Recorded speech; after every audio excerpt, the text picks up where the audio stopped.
Olá, nessa nova sessão do curso, que eu estou publicando um pouco depois do lançamento, já utilizando o Blender 5, eu quero aproveitar para a gente reforçar algumas coisas que foram ensinadas nas aulas anteriores e também trazer alguma coisa de novo para vocês. A intenção é revisar mesmo algumas coisas do passado através de outros exemplos. Uma coisa que eu não comentei é a respeito de todos esses menus aqui que ficam na tecla T. E esse menu também depende do seu modo de edição. Se eu estiver no modo de objeto, eu tenho essas opções. Modo de edição, eu tenho essas opções. Um pouquinho mais. Então, nessa aula, eu vou comentar a respeito de cada uma aqui e vou falar qual é o atalho correspondente de cada uma. Eu geralmente não utilizo isso aqui, para falar a verdade, mas você, como iniciante, pode aprender alguma coisa de útil nele e eu vou sempre falar os atalhos correspondentes, que eu acho até mais prático. Os atalhos eu utilizo com muito mais frequência do que os botões. Bom, primeiro de tudo a gente tem o botão de seleção, que por padrão vem o Select Box. Se eu clicar com o botão esquerdo e segurar e arrastar, eu abro uma caixa de seleção e eu posso selecionar objetos. Se eu segurar a tecla Shift, eu adiciono esses objetos à seleção, que é parecido com o que nós temos aqui. Esses são modos diferentes de seleção. Não são tão práticos porque tem que ficar vindo aqui para mudar. Eu posso, por exemplo, esse que eu fiz com a tecla S foi o de estender. Mas se eu trocar para Subtract, então agora eu faço o oposto. Eu seleciono o que eu quero tirar. E aqui o que eu quero adicionar. Você pode fazer isso com a tecla Shift, como eu comentei, e a tecla Ctrl para tirar da seleção. Bem mais fácil do que alternar aqui. O próximo botão é o cursor, que é para te ajudar a posicionar esse cursor 3D. Como você já viu, ele é útil para várias operações. E aqui é uma forma de você trocar a posição dele. Bom, eu consigo trocar mesmo sem estar com isso selecionado. Porque, como eu já comentei, eu estou usando aqui na minha navegação, ou melhor, no meu Keymap, a seleção com o botão direito do mouse. Isso me permite usar o botão direito do mouse para fazer seleções e o botão esquerdo ele fica livre para algumas funções, como por exemplo essa de mover o cursor. Se você tiver com a outra opção, então o que vai acontecer? Quando você clica com o botão do mouse, ele vai selecionar o objeto, ele não vai trocar o cursor. Você teria que vir aqui e trocar o menu na tecla T. Esse é um dos motivos pelo qual eu também uso isso daqui, o botão direito do mouse. Mas é mais uma questão de preferência. Bom, próxima opção, nós temos os gizmos. Então, esse gizmo é o gizmo de movimentação, que é o mesmo da tecla G. Então, a tecla G ela permite aqui uma movimentação livre. Aqui, você tem uma movimentação travada. No azul, que seria o Z, o verde é o Y, e o vermelho, que é o X.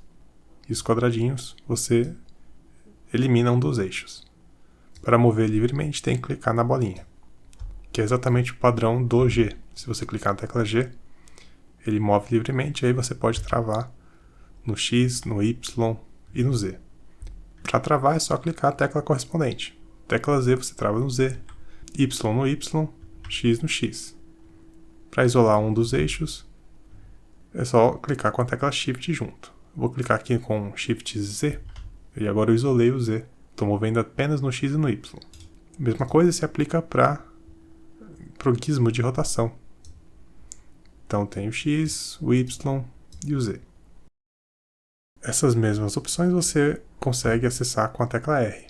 E aí é a mesma coisa. Você pode isolar no X, no Y e no Z, clicando na tecla correspondente. Depois a gente tem o gizmo de Scale, que é a escala.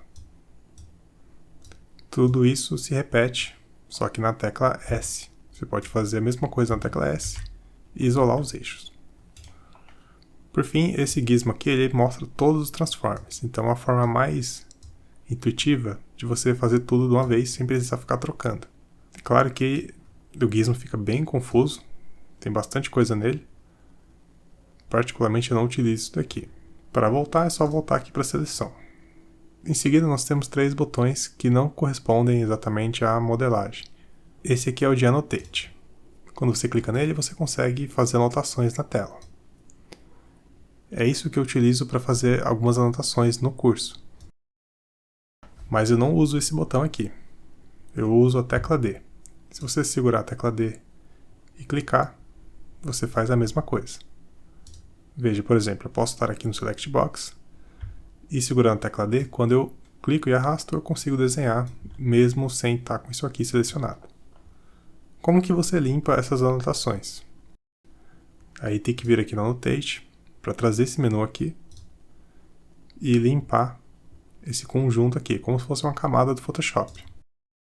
Se eu não me engano, ele fica também por aqui. Aqui em View e Annotations. Depois a gente tem Measure, que é para mensurar. Só clicar e segurar, ele mensura a distância entre os dois pontos. Você pode fazer isso no modo de objeto e também no modo de edição. Dá para mensurar também o tamanho das coisas. Se eu clicar aqui no Select Box, ele limpa. Se eu voltar, ele aparece aqui. Se eu segurar a tecla X, eu consigo adicionar mais um ponto nisso aqui. Na verdade, eu estou adicionando esse ângulo. Esse aqui não tem um atalho específico. Existe um atalho mais ou menos para ele, que é o Shift barra de espaço, que traz o mesmo menu que está aqui.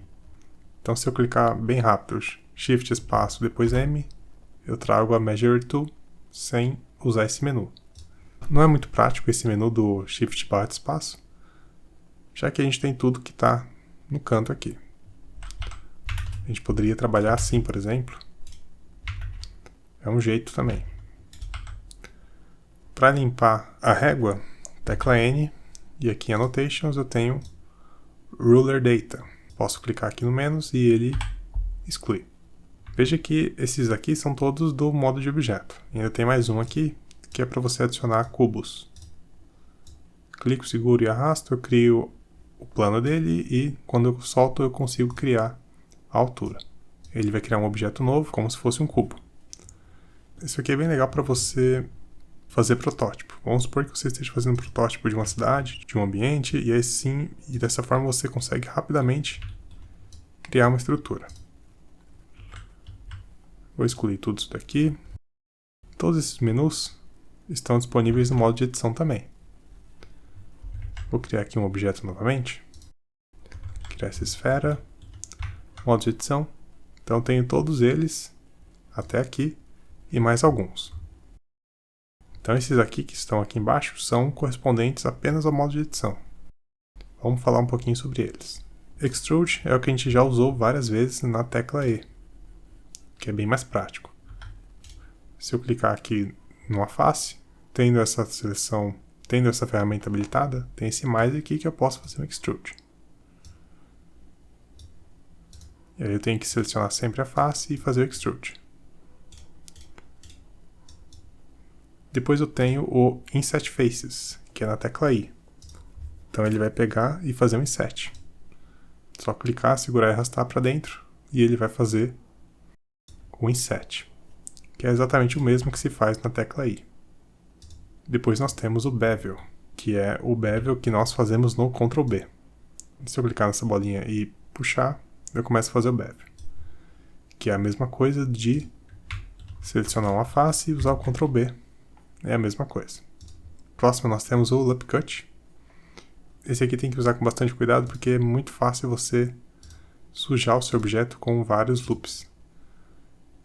Particularmente acho bem ruim utilizá-lo por essa ferramenta. Eu prefiro usar o Ctrl R, que ele vai adicionar os loops. E aí você usa o scroll do mouse para dizer quantos loops você quer. Depois nós temos a ferramenta de faca. Deixa eu excluir isso aqui e criar um cubo. A faca é uma ferramenta da tecla K, que como nós vimos serve para cortar o objeto, criando novas faces e novos vértices nele. Tecla Enter, ele vai confirmar. Assim como o botão de adicionar loops, ele pode bagunçar um pouco seu objeto, já que sempre seu mouse vai ficar com a ferramenta de faca. Então é preferível também você sempre usar a tecla K, que aí você invoca a faca apenas em momentos específicos. Depois nós temos o Poly Build, que é bem confuso, para falar a verdade. Ele é uma ferramenta de extrude, que você faz com o mouse. Então veja que quando eu coloco o meu mouse em cima de alguma coisa, ele fica azul. Se eu segurar o Ctrl e clicar, ele vai criar vértices. Se eu clicar num canto específico, ele fecha uma face com esses vértices que eu já selecionei. Aqui, por exemplo, ficou azul o Edge. Se eu clicar aqui, segurando o Ctrl, ele vai criar uma face. Aqui também. E assim você vai criando com o mouse as faces. Não existe um atalho específico para isso no teclado. Teria que vir sempre aqui na ferramenta. Tem também o oposto, que é segurando a tecla Shift. Ele fica vermelho, então ele abre um espaço, ele deleta a face. Esse aqui eu já vejo com um pouco mais de utilidade, que é mais fácil de deletar as faces dessa maneira. Bom, há quem goste de utilizar essa ferramenta, eu particularmente acho bem confusa. Prefiro ter o controle manual nos atalhos. Próxima ferramenta a gente já viu que é o Spin, serve para fazer uma curva, ou melhor, girar o objeto. Esse aqui tem um atalho que é Alt-E, ele fica dentro do Alt-E, Alt-E, Spin. Aí eu trago a ferramenta de Spin.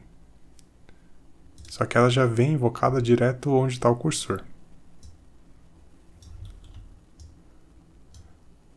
E aí você pode manipular aqui o Pivot Point, ou seja, o centro dele.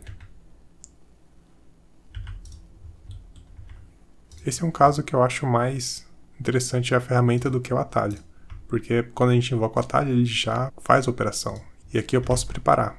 Com a ferramenta, eu posso primeiro posicionar meu cursor e já ver onde está o gizmo que ele vai fazer o spin. Aqui, por exemplo, eu posso já deixar preparado, mas não fazer o spin. E aí eu venho, clico no mais e faço o spin conforme eu quero. Vou diminuir o número de steps. Então, dessa forma, ele já fez ali. Se eu usar o Alt-E, vou fazer isso de novo aqui. Alt-E, Spin, veja que ele já faz, mesmo que eu não tenha uma visão do gizmo. Vamos supor que eu esteja aqui, coloco meu cursor aqui e vou usar o Alt-E, Spin. Ele já fez, instantaneamente. Eu não tenho controle mais de como mexer nisso aqui, a não ser pelo menu que está aqui na esquerda. Então esse é um caso que eu prefiro essa ferramenta. Por fim, nós temos o Smooth Vertices, que é uma ferramenta para você suavizar os vértices. Vou fazer isso aqui, por exemplo. Então aqui eles estão igualmente distribuídos. Eu vou pegar alguns aqui e movê-los dessa maneira. Então o Smooth Vertices ele vai suavizar tudo isso daqui. Ele vai tentar voltar isso daqui para um espaço uniforme das faces. Claro que eu selecionei todas aqui e isso não é o ideal. Eu deveria ter selecionado apenas essas aqui. E veja que conforme eu vou movendo, ele vai tentar deixar um espaço uniforme de todas as faces. É isso que o Smooth Vertex faz. O atalho para ele está no Alt V. Então preciso estar aqui com o modo vértice, Ctrl V, Smooth Vertex. E aí ele aplica apenas uma repetição. Eu tenho que mudar o número de passos aqui. Como ele é destrutivo, ou seja, ele já aplica direto aqui as mudanças nas faces, é preferível também trabalhar com a ferramenta de seleção primeiro, e aí depois você usa o Ctrl V. Esse atalho ele é bem útil quando você está modelando coisas orgânicas, como pessoas, animais, tecidos, que aí você precisa ter uma suavidade do vértice, você pode usar essa ferramenta. Vamos ver o que mais temos aqui para baixo. Add Slide. Deixa eu voltar aqui para um outro objeto. Então o Add Slide, ele pega um Edge e move ele. Seria o mesmo que clicar na tecla G duas vezes. Esse eu acho bem mais prático usar o atalho do que a ferramenta. E aí a gente tem Shrink e Flatten, que é para encolher. Então ele vai fazer um encolhimento ou uma escala. Ele é similar ao Scale tanto para baixo quanto para cima. Você pode usar a tecla S e ter o mesmo resultado. Apenas em algumas situações que ele se comporta diferente. Como por exemplo esse daqui. Se eu fizer o Scale, eu faço esse movimento. Se eu fizer o Shrink ou Flatten, eu faço esse movimento. Um pouco diferente. O atalho dele está no Alt S. O Alt S vai chamar o Shrink e o Flatten automaticamente. Depois nós temos o Shear. O Shear ele é uma ferramenta para criar cantos e fazer esse tipo de rotação. Ele faz uma rotação diferente do que a gente faz com o R, já que o R ele vai distorcer os edges que estão em cada ponta, os edges adjacentes. O Shear ele tenta não distorcer. Ele é o mesmo caso do Spin. Ele tem esse gizmo que ajuda bastante na visualização do que você está fazendo, já que você tem um para cada eixo.